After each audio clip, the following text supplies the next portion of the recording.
Hi hello buddies. இன்னைக்கு நம்ம 2024 dark காமெடியா ரிலீஸ் ஆக்கப்பட்ட சிஸ்டர் மிட்நைட் அப்படின்ற ஒரு ராவான 18+ ஸ்டோரி தான் பார்க்க போறோம். படம் என்னதான் டார்க் காமெடி ஜானரா இருந்தாலும் ரொம்ப ஆழமான டீப்பான சீன்ஸ்லாம் இருக்கும். அது இந்த படத்துக்குமே கதை ஓட்டத்துக்குமே ரொம்பவே தேவைப்படுறதுனால 18+ மட்டும் டெஃபினட்டா பாருங்க. ரொம்ப வளவலன்னு பேசாம ஸ்ட்ரைட்டா கதைக்குள்ள போயிடலாம். அகைன் இந்த மாதிரி தரமான படத்தை ஷார்ட் அண்ட் ஸ்வீட்டா பார்க்கணும்னா சப்ஸ்கிரைப் பண்ண மறந்துடாதீங்க.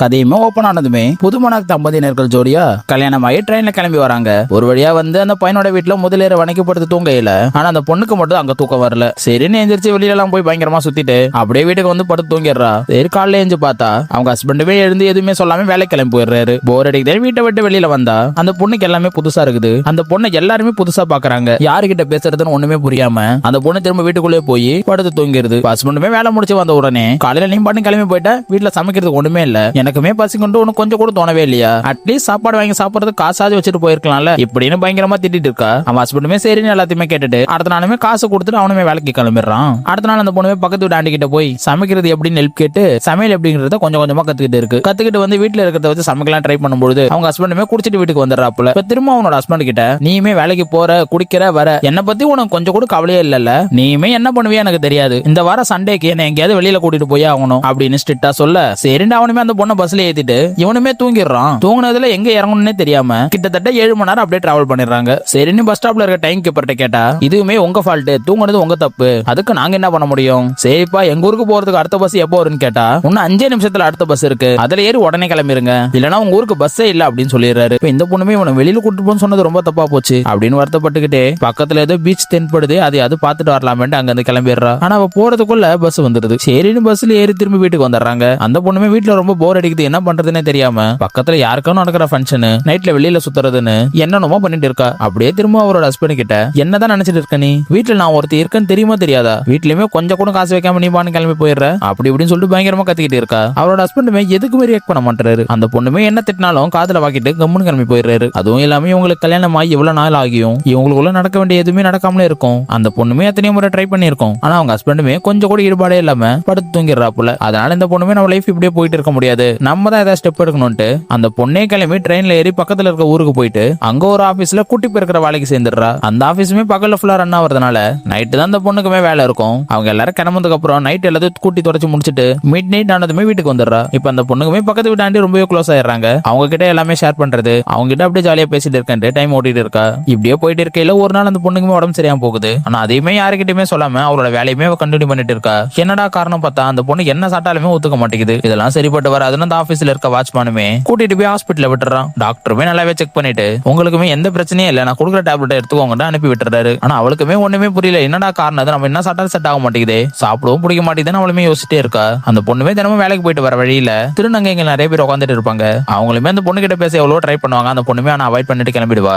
அப்படியே நாட்கள் கடந்து போக எவ்வளவு போய் அவங்க கிட்ட பேச ஆரம்பிச்சு சகஜமா பழக ஆரம்பிச்சிடறா. இப்படியே போயிட்டு இருக்க ஒரு நாள் அவளுக்கு ரொம்ப உடம்பு சரியாம போயிடுது. அதுவும் எப்படின்னா காத்துக்குள்ள ஒரு விதமான இறைச்சல் கேட்கறது, ஏதோ பயங்கரமான சத்தம் கேட்கறது அப்படின்ட்டு ஏதோ ஒண்ணு அந்த பொண்ணு பயங்கரமா டிஸ்டர்ப் பண்ணிட்டு இருக்கு. அந்த பொண்ணுமே இதுக்கெல்லாம் என்ன பண்றதுன்னு தெரியாம நைட்டு ஃபுல்லா தெருவுல சுத்துறது, பார்க்ல படுத்து தூங்குறதுன்னு இப்படி எல்லாம் இருக்க எப்படி ஒரு வழியா அந்த பொண்ணோட ஹஸ்பண்டுக்குமே அந்த பொண்ணு மேல ஒரு பரிதாபம் வந்துருச்சு போல. அவரே வந்து தானா வந்து பேசுறாரு, என்னாச்சு உனக்குமே உடம்பு சரியில்லையா, கல்யாணம் வந்ததை விட இப்ப ரொம்பவே அழைச்சு போயிருக்க, சரியா சாப்பிடுறியா இல்லையா அப்படின்னு கேட்டு சாப்பாடுமே வாங்கிட்டு வந்து கொடுக்குறாரு. அந்த பொண்ணுமே அதை சாப்பிட ட்ரை பண்ணுது. ஆனா அந்த பொண்ணுக்கு தான் சாப்பிட்டா ஒத்துக்க மாட்டேங்குது. உடனே வாமிட் பண்ணிடுறா. ஹஸ்பண்டுமே உனக்கு என்ன பிரச்சனையா, உனக்கு இந்த மாதிரி நடக்குதுன்னு கேட்டு பாக்குறாரு. ஆனா அந்த பொண்ணுக்குமே என்ன நடக்குதுன்னு அவளுக்கே தெரியல. ஒரு நாள் அவளுமே வேலையை முடிச்சிட்டு கிளம்பையில காதல் கேட்கற சவுண்டுமே ரொம்பவே அதிகமாயிடுது. அதுல அந்த பொண்ணு என்ன யோசிச்சுட்டு இருக்கான்னு தெரியாம தெருவழியா நடந்துட்டு வரையில எதிர வர ஒரு ஆட்டை புடிச்சு கடிச்சு அதோட ரத்தத்தையுமே குடிச்சிருது. கொலை பசில இருந்த இவளுக்குமே அந்த ஆட்டு ரத்தத்தை குடிச்சதுக்கு அப்புறம் தான் பசி அடங்கிருக்கு. உடனே தான் என்ன பண்றது அவளுக்கே புரியாம வீட்டுக்கு வந்து பித்து பிடிச்ச மாதிரி உட்காந்துட்டு இருக்கா. அப்படியே தூக்க வரையெல்லாம் மயங்கிடுறாப்புல. அப்படியே அடுத்த நாள் நைட்டுமே அந்த பொண்ணு வெளியில போகையில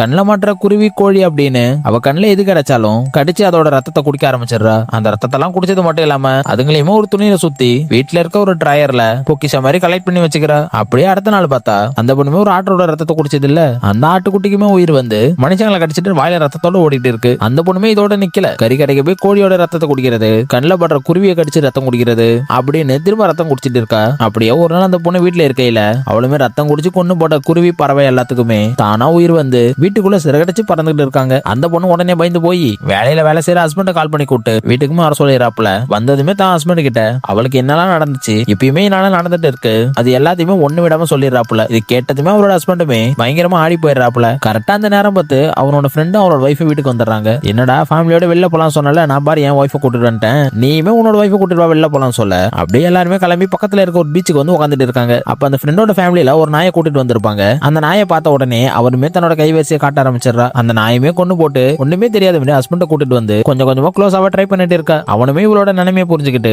சப்போர்ட்டிவா இருக்கா போல. அந்த டே ஃபுல்லாவே அவங்களுக்கு ரொம்ப ஸ்பெஷலா இருக்கு. அந்த பொண்ணுமே தான் ஹஸ்பண்ட் கிட்ட ஆசையா பஞ்சு முட்டாய் கேட்க தான் ஒய்ஃப் பஞ்சு முட்டாய் மொத வாட்டி கேட்டிருக்கான்றதுனால அவனுமே பஞ்சு முட்டாய் வாங்கிட்டு வந்து ட்ரெயின்ல வந்து ஏறதுக்குள்ள ட்ரெயினுமே அங்கிருந்து போயிடுது. அவனுமே அந்த பொண்ணு இறங்குற ஸ்டேஷன் வரையுமே வேகமா ஓடி வந்து அந்த பஞ்சு முட்டாயுமே கொண்டு வந்து தரான். இப்ப ரெண்டு பேருக்குமே ஒருத்தர் மேல ஒருத்தர் லவ் வந்துருது. ஒரு வழியா அன்னைக்கு நைட்டுமே எல்லாமே சிறப்பா முடிஞ்சிருது. நைட்டு சம்பவம் நடந்து காலையில அந்த பொண்ணு கண்ணை திறந்து பார்த்தா அந்த பொண்ணு கபோர்ட்ல வச்சிருந்த அந்த செத்து போன குருவிங்கெல்லாம் ஒவ்வொன்னா உயிர் வந்து அங்க இருந்து பறந்து வீட்டுக்குள்ள சுத்திட்டு இருக்குங்க. சரி தான் தன்னோட ஹஸ்பண்ட் ரொம்ப நேரம் தூங்கிட்டு இருக்கான், அவனையுமே எழுப்ப பார்த்தா நைட் இந்த பொண்ணு பண்ண சம்பவத்துல ஹஸ்பண்டுமே செத்து போயிட்டாப்புல. என்ன பண்றதுன்னு தெரியாம அந்த பொண்ணுமே கதவும் திறக்காம வேலைக்கு போகாம வீட்டுக்குள்ளே உட்காந்துட்டு இருக்கா. என்னடா அந்த பொண்ணு 2 நாளா வேலைக்கே வரலையாண்டு அந்த கம்பெனில வேலை செய்யற வாட்ச்மேன் வந்து கதவு தட்டி பார்த்துட்டு அங்க இருந்து கிளம்பி போயிடுறாப்புல. அந்த பொண்ணுமே ஹஸ்பண்ட் இறந்த மேட்டர் வெளில தெரிஞ்சு என்ன பண்ணுவாங்கன்றது புரியாம ஹஸ்பண்ட வீட்டுக்குள்ளே உட்கார வச்சு அவரை சுத்தி கையில கிடைச்சதெல்லாம் வச்சு டெக்கரேட் பண்ணி சில மாதிரி உட்கார வச்சிருக்கா. இப்படியே நாட்களுமே கடந்து போகுது. 2 நாளாவது 3 நாளாவது ஹஸ்பண்டோட பாடியுமே விரைச்சு போக ஆரம்பிச்சிருது. அந்த பொண்ணுமே என்னடா பண்றதுன்னு ஒண்ணுமே புரியாம வீட்டுக்குள்ளே டைம் ஓட்டிட்டு இருக்கா. அந்த பொண்ணுமே ஒவ்வொரு நாளும் நைட்டு ஆட்டெல்லாம் கடிச்சு காலி பண்ணிச்சுல, அந்த மொத்த ஆடுகளுமே கிளம்பி வந்து அந்த பொண்ணுமே டார்ச்சர் பண்ணிட்டு இருக்குங்க. அந்த பொண்ணுமே அந்த மொத்த ஆடுகளுமே கயிறு கட்டி இழுத்துட்டு வந்து தூரமா ஒரு காட்டுக்குள்ள வந்து விட்டுருது.